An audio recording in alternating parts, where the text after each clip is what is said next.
Donald Trump dijo esta semana que podría dejar morir el TMEC. Y 2 días después, Claudia Sheinbaum estaba sentada frente a él en Washington, sonriendo para las cámaras. Esa imagen vale más que cualquier comunicado diplomático, porque lo que ocurrió en ese Kennedy Center en diciembre de 2025 no fue una foto cordial entre líderes vecinos.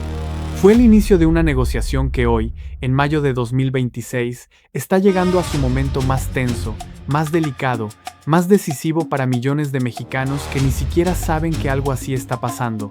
Hoy 27 de mayo arrancó en la Ciudad de México la primera ronda formal de revisión del TMEC.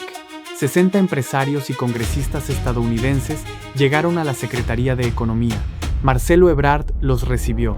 Y antes de entrar, dijo algo que debería estar en todos los titulares. Estas son negociaciones complejas y difíciles.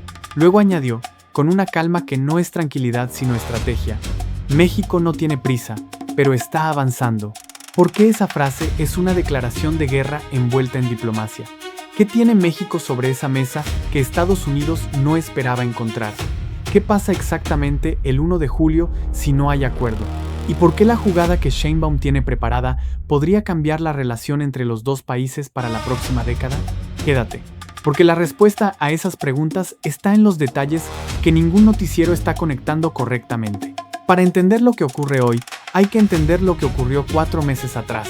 El 3 de diciembre de 2025, Trump declaró en público que el TMEC podría expirar, que quizás era mejor buscar un nuevo acuerdo, que México y Canadá se habían aprovechado del tratado. Fueron 48 horas de incertidumbre para los mercados, para los inversionistas, para las plantas automotrices en Guanajuato y Nuevo León que dependen del tratado para existir. Y entonces sucedió algo que nadie tenía en su guión. El 5 de diciembre, Claudia Sheinbaum viajó a Washington para el sorteo del Mundial 2026.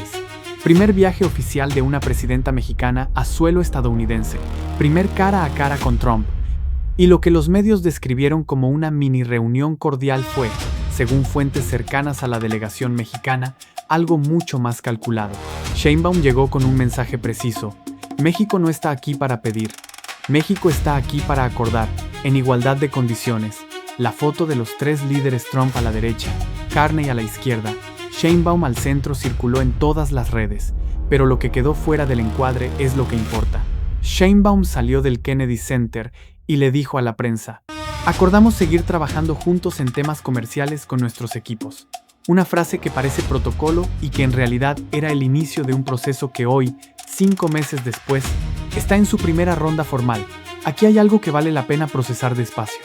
Desde 2020, cuando el TMEC entró en vigor como reemplazo del TLCAN, México cumplió, implementó reformas laborales exigidas por Washington, ajustó reglas de origen, hizo que el 81% de sus exportaciones hacia Estados Unidos cumplieran con el tratado, cuando en 2024 ese número era solo del 50%. Ese salto de 31 puntos porcentuales en un año no ocurre por casualidad, ocurre por trabajo técnico, por inversión en trazabilidad, por decisiones políticas que le costaron algo al gobierno mexicano en términos de ajuste sectorial. Y aún así, el arancel promedio que México pagó a Estados Unidos en septiembre de 2025 fue de 4,72%, comparado con el 0,22% del año anterior, un aumento de más de 20 veces en 12 meses. Ese número es el corazón del problema. México cumplió el tratado. Estados Unidos subió los aranceles de todas formas, y ahora los dos países están sentados en la Secretaría de Economía intentando resolver esa contradicción antes del 1 de julio. ¿Recuerdan la pregunta de hace unos minutos? La que decía por qué Ebrard habló de negociaciones difíciles como si fuera una declaración de guerra. La respuesta es esta: porque México llega a esta mesa con los números, y los números son más incómodos que cualquier amenaza. Los analistas de Capital Grupo Financiero lo dijeron con claridad hace 3 días. El proceso de negociación ocurre en un contexto donde persisten diferencias reales sobre aranceles en acero, aluminio y automotriz. Sectores donde México tiene razón técnica y legal, y donde Estados Unidos tiene intereses políticos domésticos que no ceden fácilmente. Ebrard lo sabe. Por eso armó un calendario de 3 rondas. Primera ronda, 27 al 29 de mayo en Ciudad de México. Ya empezó. Segunda ronda, 16 y 17 de junio en Washington. Tercera ronda, semana del 20 de julio en Ciudad de México. Y dijo algo que ningún analista financiero pasó por alto. Esta revisión probablemente va a durar más que el plazo del 1 de julio. Va a llevar a revisiones no concluyentes en los próximos 10 años. 10 años. Eso no suena a acuerdo rápido, suena a una relación que se está redefiniendo en tiempo real. Pero aquí viene el movimiento que menos se ha analizado. Mientras Ebrard negociaba con Washington, Sheinbaum firmó la modernización del acuerdo comercial con la Unión Europea. Un tratado que reduce aranceles entre México y 27 países europeos, que abre mercados para manufacturas, agroalimentos y servicios tecnológicos mexicanos, y que fue presentado por la presidenta con una frase que en Bruselas recibieron como un abrazo y en Washington interpretaron como una advertencia. El acuerdo con Europa y el TEMEC no son contradictorios. Al contrario, fortalecen a México, fortalecen a Europa y fortalecen a Estados Unidos. Esa afirmación tiene capas. México diversifica. Si el TEMEC se deteriora, México tiene alternativa. No una alternativa perfecta, porque el 80% de sus exportaciones siguen yendo a Estados Unidos, y eso no cambia en 2 años. Pero la señal política es inequívoca. México ya no tiene un solo cliente, y un proveedor con varios clientes negocia diferente a uno que depende de uno solo. La administración Trump lo notó. Y según reportes no verificados de forma independiente, la reacción interna en la oficina del representante comercial de Estados Unidos ante el anuncio del acuerdo con Europa fue de incomodidad. Washington ya había dejado caer que no tolerará triangulaciones que permitan a productos chinos entrar en Norteamérica a través de México. El acuerdo con Europa abre una pregunta incómoda. ¿Dónde termina la soberanía comercial de México y dónde empieza la política exterior de Washington? Sheinbaum no respondió esa pregunta, la dejó abierta, y esa es exactamente la carta que tiene sobre la mesa. Hay otro número que vale más que muchos discursos. En el primer trimestre de 2026, mientras las tensiones comerciales estaban en su punto más alto, la inversión extranjera directa en México siguió fluyendo. Ebrard presentó esos datos el mismo día que anunció las negociaciones. El mensaje implícito era claro: el mundo no cree que México sea un país que incumple sus compromisos.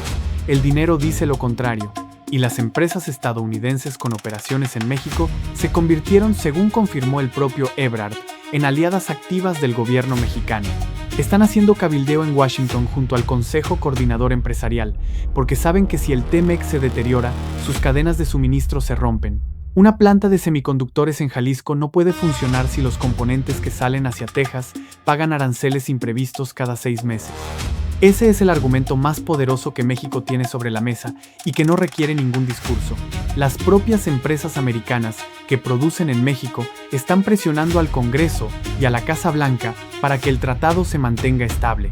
México tiene aliados dentro del sistema político estadounidense que Washington no puede ignorar sin costo doméstico. Piensa en lo que eso significa. Cuando Sheinbaum se sentó frente a Trump en diciembre, los dos sabían que el 1 de julio se acerca, que hay un plazo formal, que el reloj corre. Pero México llegó a esa conversación con algo que México rara vez ha tenido en la historia de su relación con Estados Unidos: tiempo, datos y alternativas. El peso lleva una apreciación sostenida en 2026. El tipo de cambio está en 17.34 pesos por dólar, un nivel que habla de confianza del mercado en la economía mexicana. Las exportaciones crecieron en 2025, principalmente en electrónicos y manufacturas. Y Sheinbaum fue enfática en algo que distingue a su estilo de negociación de lo que México hizo en otras épocas: explicar no es ceder. Cada objeción de Washington fue respondida con datos, con marcos legales, con propuestas específicas. La controversia del sector eléctrico, por ejemplo. Estados Unidos argumentaba que la distribución 54 hasta 46 entre la CFE y los privados era una barrera a la inversión. Sheinbaum respondió: eso está establecido por ley, y ese 46% es una ventana real para quien quiera invertir. El tema del glifosato y el maíz transgénico. Sheinbaum reconoció que Estados Unidos ganó un panel arbitral en algunos aspectos, pero defendió la postura mexicana en el punto central, una a una, con la frialdad de alguien que estudió el expediente completo. Eso es nuevo, y Washington lo siente. La pregunta que queda abierta después de esta primera ronda es la más importante. ¿Qué pasa si el 1 de julio llega y las 3 rondas no alcanzaron para un acuerdo formal de renovación? Ebrard ya lo adelantó. el proceso se extenderá. Habrá revisiones anuales. La incertidumbre se prolonga. Y eso, para la inversión y los mercados, es el peor escenario posible, no porque México pierda, sino porque todos pierden cuando las reglas del juego no están claras. Monex lo dijo en su análisis. El escenario más probable es una extensión temporal con revisiones anuales, lo que significa que el TEMEC de los próximos años no va a ser el tratado estable y predecible de 2020. Va a ser un proceso vivo, negociado, que obliga a México a estar permanentemente preparado para defender su posición. Eso es más exigente, pero también es más honesto sobre lo que siempre fue la realidad de esta relación. Sheinbaum lo sabe, Ebrard lo sabe. Y lo que están construyendo en estas 3 rondas de negociación no es solo un acuerdo comercial, es un precedente sobre cómo México negocia con su socio más grande cuando tiene razón, cuando tiene los números y cuando tiene, por primera vez en mucho tiempo, algo que ofrecer más allá de la cooperación por necesidad. El 1 de julio no es el fin de nada, es el inicio de la versión más complicada, más real y más estratégica de la relación entre México y Estados Unidos. Y la forma en que Sheinbaum llegó a esta negociación, con el acuerdo europeo firmado en el bolsillo, con los datos de inversión como escudo, con la claridad de que explicar no es ceder, dice algo sobre el tipo de país que México está eligiendo ser.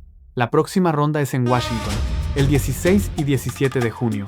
Ahí se verá si esa incomodidad que se especula en los pasillos de la USTR tiene consecuencias concretas, o si Washington decide que un socio con alternativas merece un trato diferente al que ha recibido México durante décadas. Eso es lo que está en juego, y vale la pena seguirlo de cerca.